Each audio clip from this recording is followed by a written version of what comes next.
मैं तो पौराणिक मानता है कि एक बार रामेश्वर में अर्जुन की मुलाकात हनुमान जी से होती है। दोनों लोगों में लंका युद्ध को लेकर चर्चा होने लगी। अर्जुन को उस समय स्वयं पर संसार का सबसे बड़ा धुरंधर होने का अभिमान था। बातचीत में उन्होंने हनुमान जी से कहा कि आपके प्रभु रामचंद्र जी बड़े ही वीर योद्धा और धुरंधर थे, तो उन्होंने लंका जाने के लिए बाणों से ही सेतु निर्माण क्यों नहीं कर दिया। इस पर हनुमान जी ने कहा कि बाणों का पुल वानर सेना का भार सहन नहीं कर पाता। अर्जुन ने घमंड से कहा कि वे तो बाणों का ऐसा पुल बना देते कि टूटता भी नहीं।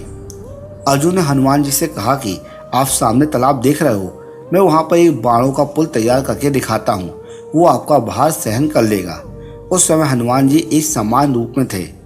अभिमान से चूर अर्जुन ने अपने बाणों से तालाब पर एक सेतु बना दिया और हनुमान जी को चुनौती दी। अर्जुन के बनाए सेतु को देखकर हनुमान जी ने कहा कि यदि यह सेतु उनका वजन सहन कर लेगा तो वे अग्नि में प्रवेश कर जाएंगे, और ये टूट गया तो तुमको अग्नि में प्रवेश करना होगा। अर्जुन ने शर्त स्वीकार कर ली। हनुमान जी ने विशाल रूप धारण किया और जैसे ही पहला पग सेतु पर रखा, वह सेतु डगमगाने लगा। दूसरा पैर रखते ही सेतु चरमराने लगा। उस पुल की हालत देखकर अर्जुन का सिर घमंड से नीचे हो गया।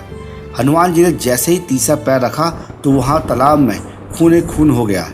ये देखकर हनुमान जी सेतु के नीचे आ गए और अर्जुन को अग्नि प्रज्वलित करने के लिए कहा।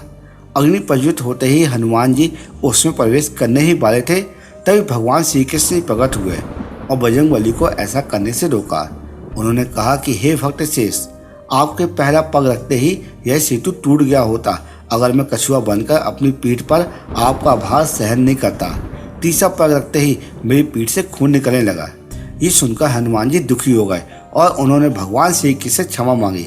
उन्होंने कहा कि वे अपराधी हैं, उनके कारण उनके प्रभु को दुख पहुंचा है। इस पर श्री कृष्ण बोले कि ये सब उनकी ही इच्छा से हुआ है। उन्होंने हनुमान जी से कहा कि आप महाभारत युद्ध में अर्जुन की रथ पर लगी ध्वजा पर विराजमान रहे। जब महाभारत युद्ध हुआ तो अर्जुन की रथ पर हनुमान जी शिखर पर लगे ध्वजा पर विराजमान हो गए।